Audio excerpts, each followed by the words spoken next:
La salud del líder opositor Leopoldo López se deteriora rápidamente tras 24 días en huelga de hambre dentro de la cárcel militar de Ramo Verde, donde se encuentra detenido hace más de un año.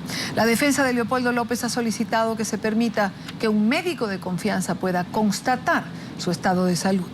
Gabriela Oneto en Caracas preparó este informe. La defensa del líder opositor Leopoldo López alertó que en 24 días de huelga de hambre, el dirigente detenido ha perdido 15 kilos de peso y se le niega la asistencia médica de confianza a la que tiene derecho. La juez constató en audiencia los efectos de esta huelga de hambre, como ya Leopoldo había perdido bastante peso para esa fecha. Se le volvió a solicitar de esta manera oralmente ese día el derecho de Leopoldo López de tener un médico de confianza que lo asistiera en este proceso tan delicado y poder conversar, comunicarse con un pastor, un sacerdote de su fe religiosa. Ambas respuestas fueron negadas. Lamentablemente hoy vemos cómo Leopoldo López sigue con esta huelga de hambre y de verdad venimos a pedir que se le permita la presencia de un médico de su confianza para constatar su estado de salud. Por su parte, el ex viceministro de Salud y gastroenterólogo doctor Guillermo Seijas informó que López se encuentra en la tercera y más complicada fase médica de la huelga de hambre, en la que puede estar presentando complicaciones que comprometen su vida. La primera, consumo de azúcar. La primera fase, que es 1 o 2 semanas. La segunda es consumo de grasas. Y la tercera, consumo de proteínas. Esa es la fase peligrosa porque allí se pueden dañar, como les dije, el hígado, el corazón y los riñones. Hay una serie de manifestaciones porque faltan vitaminas, etcétera. Comienzan náuseas, comienzan vómitos, pueden comenzar calambres. El abogado Roberto Marrero responsabilizó al presidente Nicolás Maduro y al Estado venezolano de la situación e insistió en la falta de voluntad por parte del régimen para dar soluciones a la crisis. ¿Qué tan complicado puede ser en un país que dice ser democrático? Unos tipos que se llenan la boca diciendo que ganan todas las elecciones, que den una fecha de una elección para resolver este conflicto político en Venezuela de una manera cívica, constitucional y democrática. Elecciones y cumplir el petitorio es algo democrático. ¿Hasta dónde puede llegar el cinismo de este gobierno? 24 días en ayuno que destruyen de por vida la salud de quien, al igual que muchos venezolanos, exige el régimen una fecha para elegir diputados al Parlamento. Una situación que parece no importarle a las instituciones en el país, que sin respetar lo que establece la Constitución, aún no anuncian el día. Tanto la defensa como el equipo médico de Leopoldo López instaron a los doctores de la cárcel militar de Ramo Verde a seguir el Tratado de Malta, que establece los protocolos necesarios para tratar pacientes en huelga de hambre. Es la información que podemos aportar desde Caracas y con esto los invitamos a que continúen con muchísimo más de la tarde. Quiero saludar a esta hora al expresidente de Chile, Eduardo Frei. Quiero agradecerle por acompañarnos estos minutos en la tarde de NTN 24. Muchas gracias por la invitación y poder conversar sobre los temas latinoamericanos que hoy día nos afectan a todos y hay que enfrentarlos. Presidente Frei, si algo preocupa a la región, si algo preocupa a los latinoamericanos es lo que está sucediendo en Venezuela.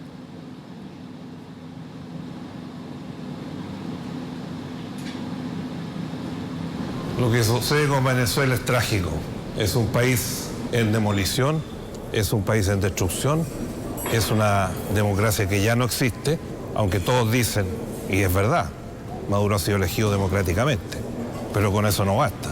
Hay que tener medios de comunicación, hay que tener parlamento independiente, hay que tener jueces independientes. En las elecciones pasadas, todo el mundo sabe que cambiaron los resultados al final. Y ahora, en todas las dictaduras del mundo, se acepta la Cruz Roja, se acepta Amnistía Internacional, a cualquier grupo humanitario que va a ver el estado de salud de los presos. Presos que llevan años y ni siquiera le han hecho un juicio porque no tienen elementos para hacerle un juicio. Bueno, y entonces, ¿qué resulta esto?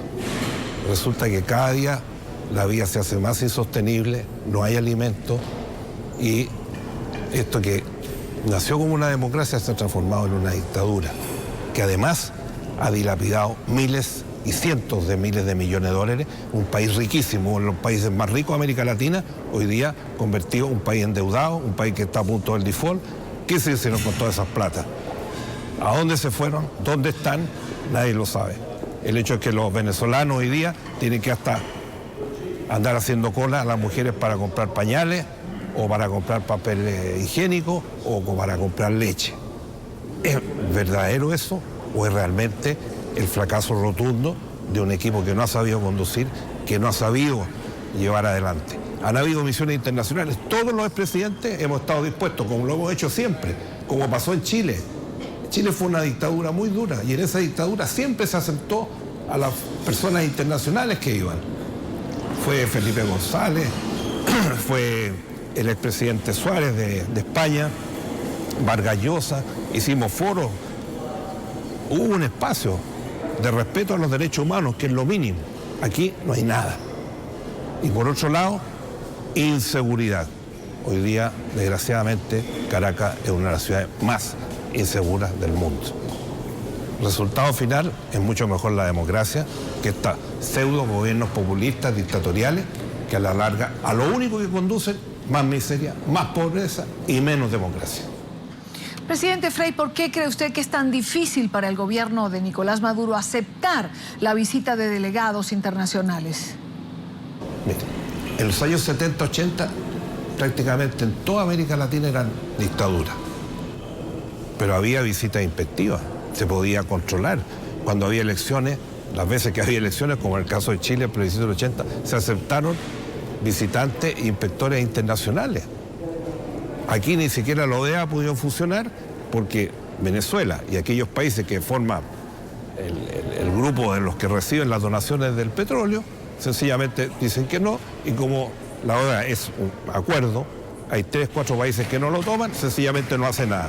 Y hoy día la OEA se ha transformado en un organismo que no funciona, que no tiene ninguna ascendencia sobre los países y menos sobre aquellos que están violando los derechos humanos, están violando las mínimas libertades, que no respetan al Poder Judicial y que no respetan a la prensa. Hace pocos días, conversando con diversos directores de medios, los persiguen todos los días. O sea, no hay democracia y le tienen miedo a la democracia. Porque si una persona cree que su proyecto político funciona, que es lo mejor para su país, no puede recibir a un expresidente. Todos los expresidentes del Club de Madrid, son más de 90, que forman parte de todo el mundo, han expresado públicamente y reiteradamente estos temas al gobierno de Venezuela. Yo estuve hace 2 años en Venezuela, incluso pedí entrevista con el presidente. Ni siquiera reciben porque no tienen la capacidad para dialogar de cara a cara frente a una realidad que está asolando ese país. Presidente, ni siquiera la Cruz Roja para visitar a los presos políticos. Maduro no acepta nada. Por lo menos, por ejemplo, que fuera la Cruz Roja Internacional o una misión especial aceptada por Naciones Unidas y el gobierno de Venezuela para poder revisar el estado de salud. Porque además son personas que son castigadas dentro de la cárcel. No solamente que estén presos, tienen piezas 2x2, lo están permanentemente tirándole mugre de adentro, ¿sí? 1000 cosas. Además, ¿cuál es su estado de salud? Y lo más grave de todo, que ni siquiera se han sentado en tribunal. Llevan más de 1 año presos, nadie sabe por qué. Porque no tienen los argumentos, no tienen ninguna prueba jurídica como para llevarlo a ningún tribunal internacional. Y entonces al final, ¿qué pasa? Lo más fácil es no hacer nada, no aceptar nada y decir, como siempre dicen estos dictadores, todo esto es una conspiración internacional de las fuerzas, porque tienen una capacidad para inventar conspiraciones todos los días impresionante. En eso sí que nadie lo supera. Así que yo espero que sea, ojalá, la Cruz Roja que pueda llegar a visitar a estos presos. ¿Por qué organismos como la OEA, la Organización de Estados Americanos, no actúa o se pronuncia en circunstancias como las que está viviendo Venezuela? La OEA, por su característica y su modo de funcionar, es imposible. Yo acabo de terminar un prólogo para el libro de José Miguel Insulza, que acaba de terminar su periodo de 10 años, y en ese prólogo digo claramente, la OEA no está funcionando porque para cualquier decisión se requiere prácticamente la unanimidad de todos. Basta que 1 o 2 países que dicen que no están de acuerdo, no se hace nada. Y la OEA, en ese caso, se ha transformado en un organismo que no funciona. Y estos mismos países crean otro, crean el UNASUR, crean el ALBA, cada 3 años crean una institución nueva en América Latina. Como no funciona la que tienen, se crea una nueva. ¿Qué sacamos? Yo creo que la no va a funcionar en este caso. Naciones Unidas se van a oponer, 30, 40 países se van a oponer. Por eso digo, al final, creo que la Cruz Roja sería el único instrumento o la única institución que tiene respetabilidad internacional, incluso en las guerras más cruentas del mundo, para que vaya a visitar y ver el estado de salud de los presos. ¿Cuál sería, presidente Frei, su propuesta de poder hacerla para que Venezuela recuperara su estabilidad política? La única propuesta es respetar la democracia.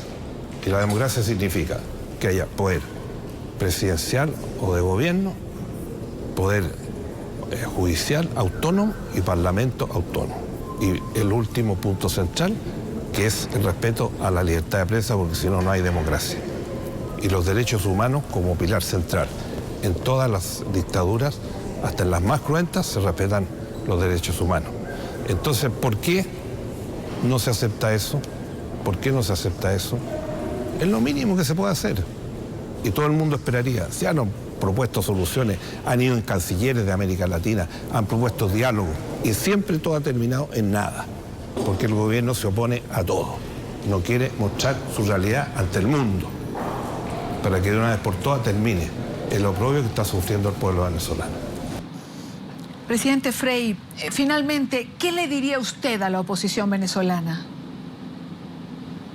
Más que dar lecciones, más que dar consejos, yo lo que puedo hacer es contar la experiencia de Chile. Nosotros vivimos casi 18 años de dictadura. ¿Por qué triunfamos en el plebiscito del 88?